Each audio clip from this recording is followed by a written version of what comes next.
It was a chilly winter morning in Lancaster, Pennsylvania. With Christmas coming soon, 25-year-old schoolteacher Christy Mirack had spent the past few days preparing presents to deliver to her 6th grade class at the Rowerstown Elementary School. She was wrapping up her semester, getting ready as normal, and ready to bring her gifts. But she was running late that day. That was out of character, thought Principal Harry Goodman, as Mirack had a nearly impeccable assistance record. By 8:30 a.m., the students at the school began to arrive, and no sign of Mirack anywhere.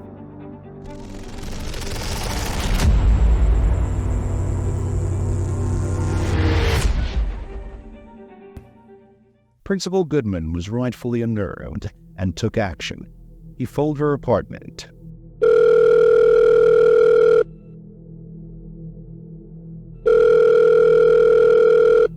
No one responded.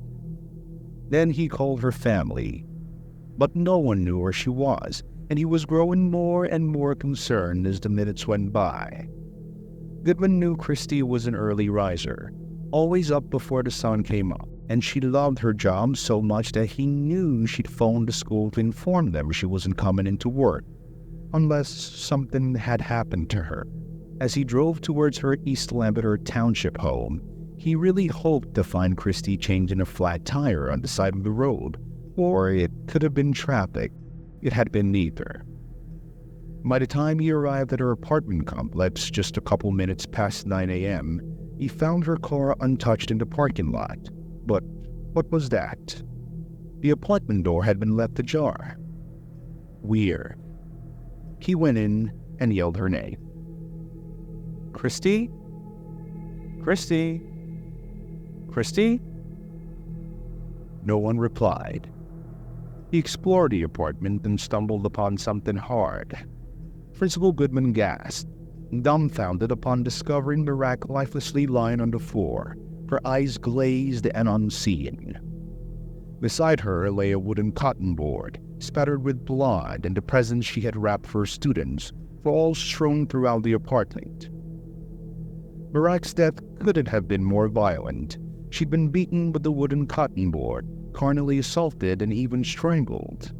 It was so terrible that her own family was advised not to see her in this state. It would be too traumatizing for them. Who could have killed such a respectable, kind-hearted woman? And most importantly, why?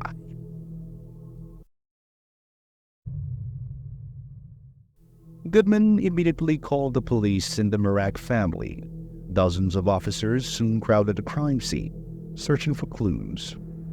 This was a quiet neighborhood, and the murder took the whole Lancaster community by surprise. Nothing close to this attack had happened in living memory. Mirack was later then buried at the All Saints Cemetery in Pennsylvania. Mirack was wearing her gloves and not too far away from the door's entry point, leading the police to conclude that she was overpowered and liquidated just minutes before leaving her house. Her roommate, Mary Lesko, provided more insight into the situation. Christy had been watching some TV before departing for work. Lesko had left the apartment at around 7 a.m., knowing that Mirack usually left at 7:45 a.m. This meant that the attack must have taken place between the 45-minute time frame where her roommate left and Christy's usual departure time. Whoever had visited her at that time must have known her schedule, leading investigators to suspect that it was either a highly disturbed peeping Tom who had been stalking her for days, or an intimate relationship who held a vendetta against her.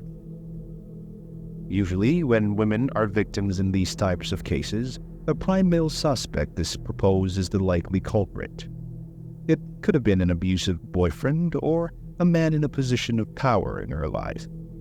But to find the perpetrator, investigators had to learn more about Mirack's personal relationships.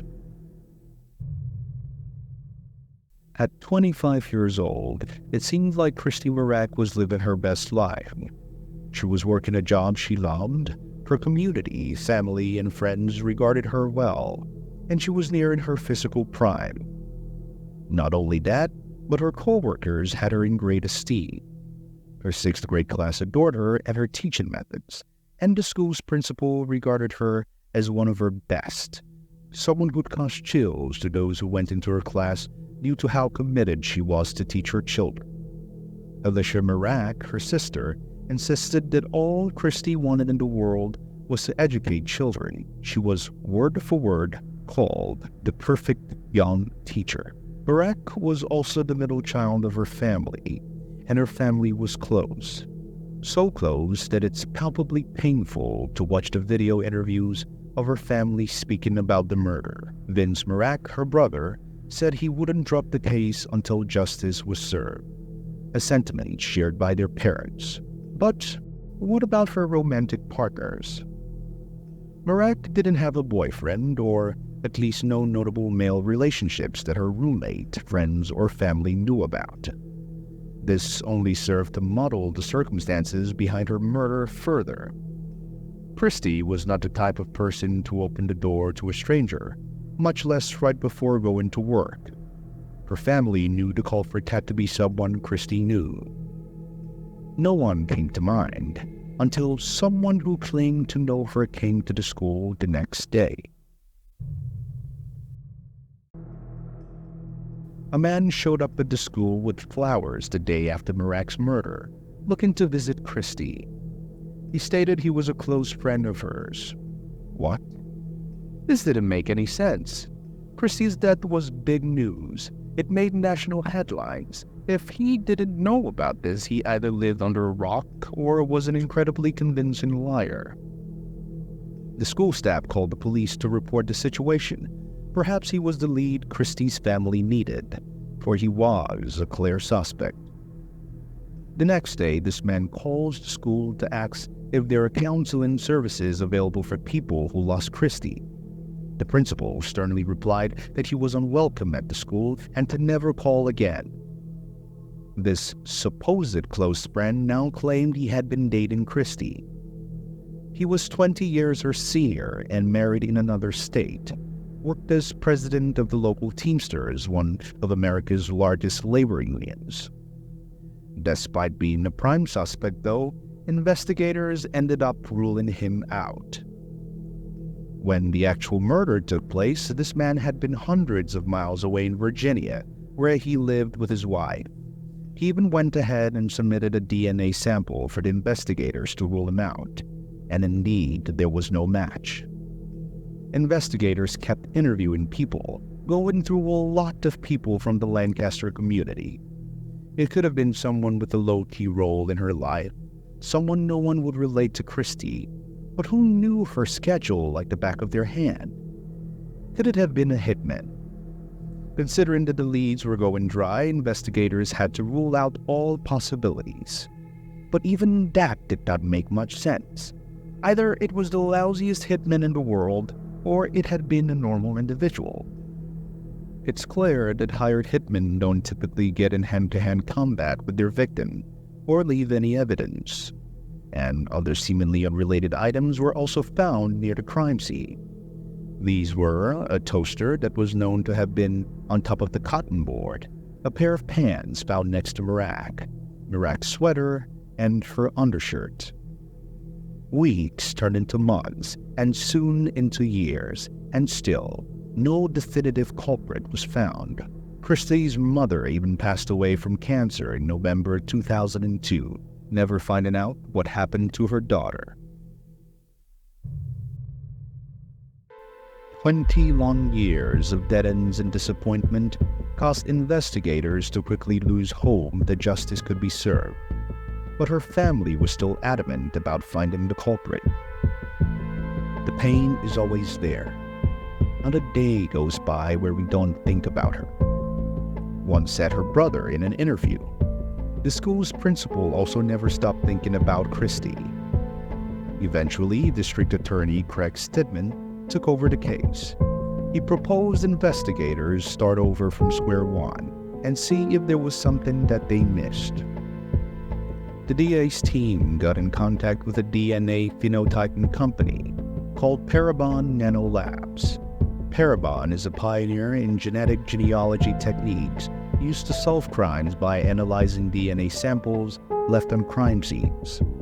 They also partnered with a well-known DNA detective, C.C. Moore, known for solving seemingly unsolvable crimes through DNA phenotyping. They used the DNA from the crime scene at Mirack's apartment to generate a picture of what the suspect could look like, with even approximates of the suspect's skin tone, hair color, eye color, and freckles. The DA's team held some press conferences in Lancaster to spread the image. Genetic genealogy was the missing link to solve the case. Ms. Moore took things even further and uploaded the DNA data from the crime scene to a website called GED Match, a DNA testing service database. With fingers crossed, they hoped to find a match that would allow them to track down the culprit. It worked out perfectly. The sample match with the local family tree provided a team with a fresh new lead.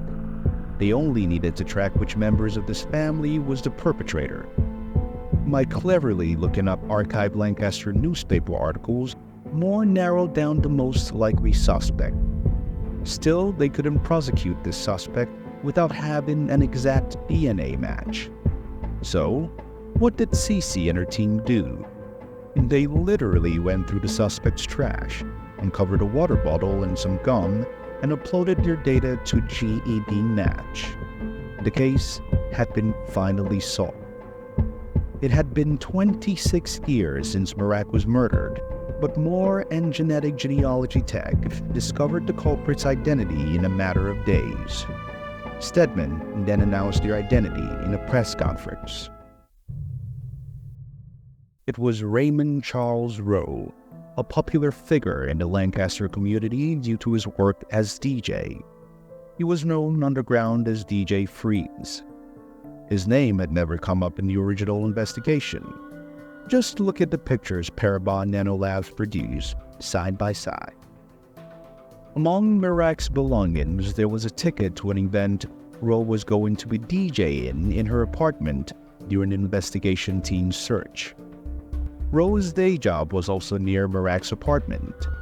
DA Stedman believed Rowe frequently drove by Mirack's apartment building, and that's why he knew her schedule. But did Christy even know this guy in the first place? Where did they even meet? Were they dating in secret? And most importantly, why did he murder her?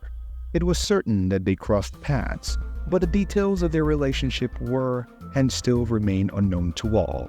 So far, this question remains unanswered.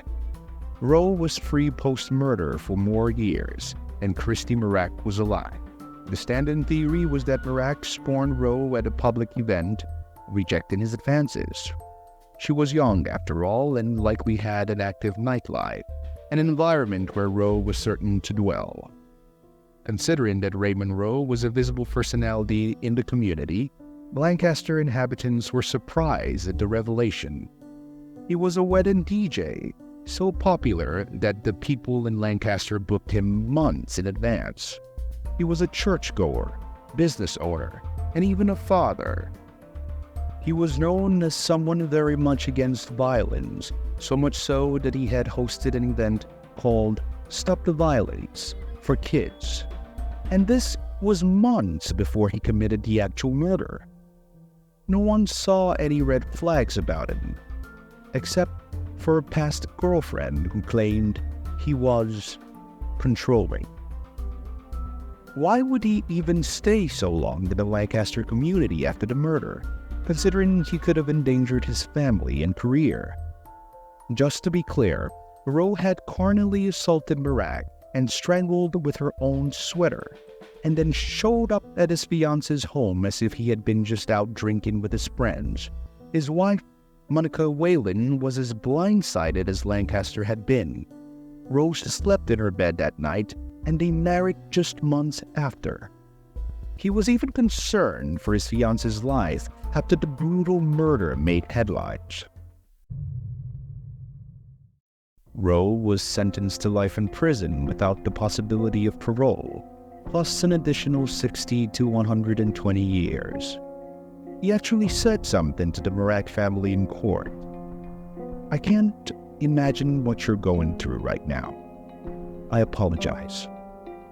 To Christy's father, he said, I'm sorry, sir. Mirack's case was featured on A&E's Cold Case Files on September 10, 2021. The Rowerstown Elementary School no longer exists, but a memorial donated by the Mirack family still stands where the school once did. It's surrounded by bricks signed by students who Mirack had taught, and her memory still lives. Mother Dawn Ritter recalls how the day of the attack she had gone to the classroom to visit beloved Miss Mirack, and when she found she wasn't there, she called home immediately, thinking she was sick. She only discovered the tragedy when her daughter Sarah told her, Mom, Miss Mirack died." Ms. Renner and the grown-up Sarah have made it their mission to keep Ms. Mirack's memory alive, tying a ribbon to the fire trees near the old school's building. They still keep the letters she had written to her children.